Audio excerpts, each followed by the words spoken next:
है गाइस, तो आज मैं एक्सप्लेन कर रही हूँ Pluto the series episode 8 part 1 को। तो पहले सीन में ही एक फ्लैशबैक तक सीन दिखाया जाता है जहाँ पर मैं और ओन मैक की ऑफिस में थे। तभी उन दोनों को पता चलता है किसी ने उन दोनों की एक पिक्चर भेजी है और उन दोनों को ब्लैकमेल करने की कोशिश की है। तभी ओम कहती है इस तरह का बचपना कौन करता है, आजकल इससे कौन डरता है। तभी मैं कहती है तुम्हें नहीं, कोई मुझे डराने की कोशिश कर रहा है। तभी ओम कहती है ऐसा कौन है। तभी मैं कहती है कोई और नहीं बल्कि ये मेरे फादर है। अगले सीन में मैं और उसके डैड को दिखाया जाता है जहाँ पर उसके डैड मैं को कह रहे थे तुम्हें ये कैसे लड़नी होगी और इस लड़के को बचाना ही होगा। तभी मैं कहती है आपको पता भी है आप क्या कह रहे हैं, आप जिसको बचाने की बात कर रहे हैं वो दरअसल एक आदमी को गाड़ी से उड़ाया है और वो आदमी अभी अपाहिज होने के कगार पर है। तभी उसके डैड कहते हैं ये मेरे फ्रेंड का इकलौता बेटा है इसलिए तुम्हें इसे बचाना ही होगा। तभी मैं कहती है मैं ऐसा कुछ भी नहीं करूँगी। तभी उसके डैड उसको ब्लैकमेल करते हुए कहते हैं उसके और ओम के बारे में सब कुछ बताने की। तभी मैं कहती है आप इस समय ओम को क्यों घसीट रहे हैं। तभी उसके डैड कहते हैं तुम्हें पता है मैं क्या कर सकती हूँ, इसलिए अब डिसीजन तुम्हें लेना है कि तुम्हें क्या करना है। अगले सीन में 1 साल बाद दिखाया जाता है जहाँ पर मैं उस केस को जीत चुकी थी जो कि उसके डैड ने उसको लड़ने के लिए कहा था। वहाँ पर ओम आकर मैं से बहुत ही ज़्यादा गुस्सा करने लगती है और उसकी बातों से ही पता चलता था जो बुरे आदमी ने जिस लड़के को गाड़ी से उड़ाया था वो कोई और नहीं बल्कि बेन है जो कि उनकी दोस्त है। अभी वो पूरी तरह से अपाहिज हो चुका है क्योंकि एक आदमी ने उसको गाड़ी से उड़ाया था और उसी का ही मैंने केस लिया था और उसी बुरे आदमी का ही केस लड़कर मैं जीत चुकी थी। मतलब वो बुरा आदमी अभी पूरी तरह से सेफ था और इसी वजह से ही वो उस पर बहुत ही ज़्यादा गुस्सा कर रही थी और कह रही थी तुम इस तरह की केस कैसे लड़ सकती है, तुम्हें पता भी है जो आदमी अभी अपाहिज होकर पड़ा है उसको बचाने के लिए इंश्योरेंस क्लेम करने के लिए उसकी माँ ने खुद की जान ले ली, तुम इस तरह से हार्टलेस कैसे हो सकती हो और इस तरह का केस कैसे लड़ सकती हो। तभी मैं कहती है क्योंकि मैं आपको बचा रही थी, क्योंकि एक बार आपने मुझे बचाया था। तभी ओम कहती है मैंने तुम्हें कब बचाया। तभी मैं कहती है जब हम स्कूल में पढ़ते थे तब कुछ बच्चे मुझे bully कर रहे थे, तभी आकर आपने मुझे बचाया और तभी से ही मैं आपको लाइक करने लगी थी। उसके बाद ओम सब कुछ समझ आते हैं और कहते हैं ओ तो तुम इस वजह से मुझे लाइक करती हो और यही कहकर उससे हाथ छुड़ाकर वहाँ से चली जाती है। अगले सीन में रात का व्यू दिखाया जाता है जहाँ पर मैं अपने गाड़ी से जा रही थी। तभी उसके पीछे से एक आदमी आता है बाइक पर जिसने हेलमेट पहनी थी और तभी वो गाड़ी को रोकते हुए गाड़ी के आगे का कांच तोड़ देता है और कहता है गाड़ी से बाहर निकलो। तभी मैं बहुत ज़्यादा हेल्प की चिल्लाने लगती है लेकिन कोई भी उसकी हेल्प करने के लिए नहीं आती। यहाँ तक कि वो ओम को भी मैसेज करती है और कहती है मुझे बचाइए, लेकिन ओम की तरफ से कोई भी रिप्लाई नहीं आता है। तभी ओम गाड़ी से बाहर निकलती है। तभी वो आदमी पीछे पीछे उसके आता है और कहता है तुम्हारी वजह से मेरी दोस्त की माँ की जान चली गई, तुम्हारी वजह से अभी मेरा दोस्त पूरी तरह से अपाहिज हो चुका है। और यही कहकर बहुत ही ज़्यादा गुस्से से मैं को सर पर इतने जोर से मारता है कि वो तभी ही वहाँ पर नीचे गिर पड़ती है और बेहोश हो जाती है। दरअसल ये आदमी कोई और नहीं बल्कि उनके बेस्टमैन कौशल था। तभी उसका चेहरा भी दिखाया जाता है। अगले सीन में ओन हॉस्पिटल में थे जो कि ऑलरेडी ब्लाइंड हो चुके थे और बहुत ही ज़्यादा रो रही थी। तभी वहाँ पर ओम आती है और वो उसके पास भी नहीं जा रही थी। मैं बहुत ही ज़्यादा रोने लगती है। तभी ओम उसके पास जाती है। तभी मैं उसको छूने की कोशिश करती है। तभी मैं कहती है तुम जिससे प्यार करती हो मैं वो रही हूँ, तुम जिससे प्यार करती हो वो मेरी ट्विन सिस्टर आयोन है, मतलब कि ओन है। और ये कहने के बाद वो वहाँ से चली जाती है। अगले सीन में प्रेजेंट टाइम दिखाया जाता है जहाँ पर मैं बैठकर पेंटिंग कर रही थी। तभी वहाँ पर ओन आते हैं। आते ही वो मैं से कहती है तुम मुझे सरप्राइज करते रहती हो, तुम्हें पेंटिंग भी आती है, ये बात तो मुझे पता ही नहीं थी। तभी मैं उसको अपने पेंट के बारे में बताती है कि ये पेंट इस तरह से बनाया गया है जिसकी खुशबू से ब्लाइंड होने पर भी सब कुछ पता चल जाता है। उसके बाद ओन उसके पूछती है अभी तुम क्या बना रही हो। तभी मैं कहती है मैं अपनी फीलिंग्स को यहाँ पर करने की कोशिश कर रही हूँ जो कि मैं अपने शब्दों से कह नहीं पाती हूँ। उसके बाद मैं उनके हाथ पर उठाती है और अपने हाथ पर रखती है और कहती है क्या आप कुछ महसूस कर पा रहे हैं। तभी उनको याद आती है कल रात की बात जहाँ पर वो मैं से पूछे थे तुम मुझसे प्यार क्यों करती हो।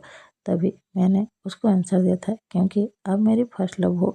ये जैसे ही उसको याद आता है तभी वो अपने हाथ पीछे खींच लेती है और वो मैं से कहती है, हमें अभी बैंकॉक लौट जाना चाहिए। अगले सीन में होटल का रूम दिखाया जाता है, जहाँ पर वो मैं से कह रही होती है, मैं सारे सामान लेकर कार में रखते हूँ। तभी मैं तो उनसे कहता है, तुम क्या मेरे लिए कुछ कर सकते हो? तभी तुम कहता है, हाँ बताओ क्या कर सकता हूँ।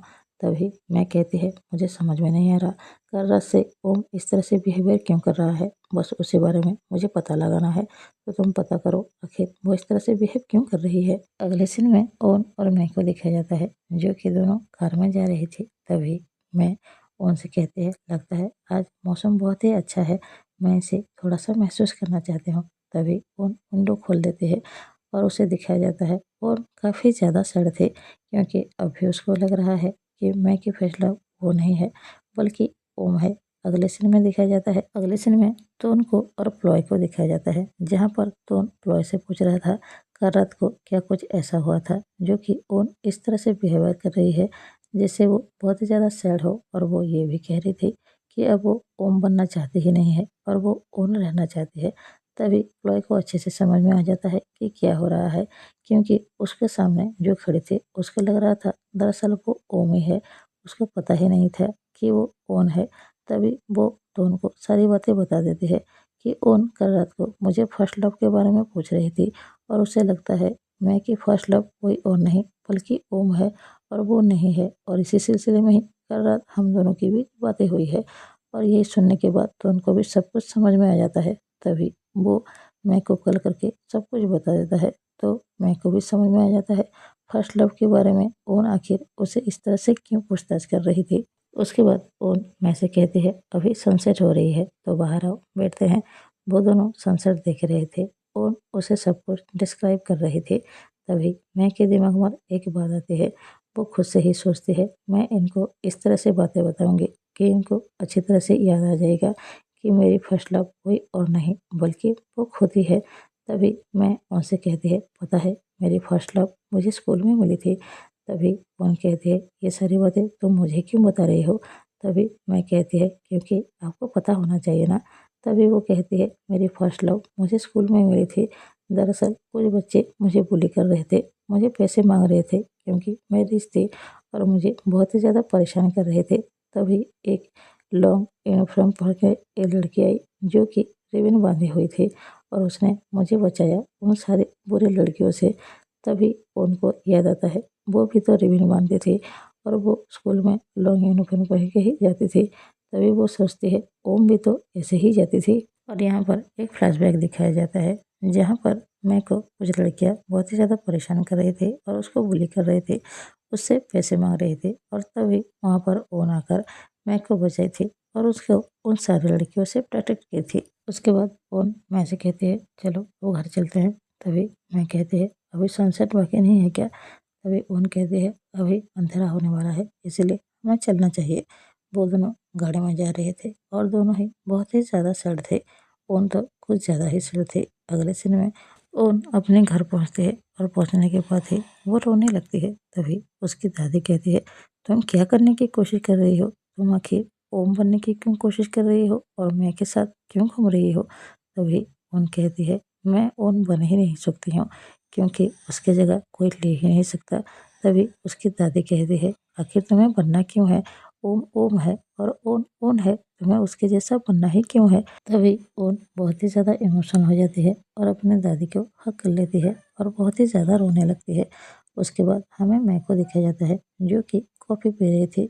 और तभी एक फ्लैशबैक दिखाया जाता है, जहाँ पर एक रेस्टोरेंट में बैठकर मैं कॉफ़ी पी रही थी और बाहर एक आदमी ओम को परेशान कर रहा था। वो आदमी जबरदस्ती ओम को खींचते हुए अपनी कार की तरफ ले जा रहा था और वो ओम से कहता है, मुझे पता है तुम्हारी फैमिली बहुत ही ज़्यादा गरीब है, अगर तुम मुझे हाँ कह दोगे तो मैं कंफर्टेबल लाइफ जीने लगोगी। लेकिन ओम उस पर गुस्सा करके उसे कह रहा था, प्लीज़ मुझे जाने दो। तभी वहाँ पर मैं आ जाती है और वो वीडियो बना रही थी। तभी उस आदमी को वो धमकी देती है, अगर तुम अभी इस लड़की को नहीं छोड़ी तो तुम्हें पता है अभी तुम्हारे साथ क्या हो सकता है।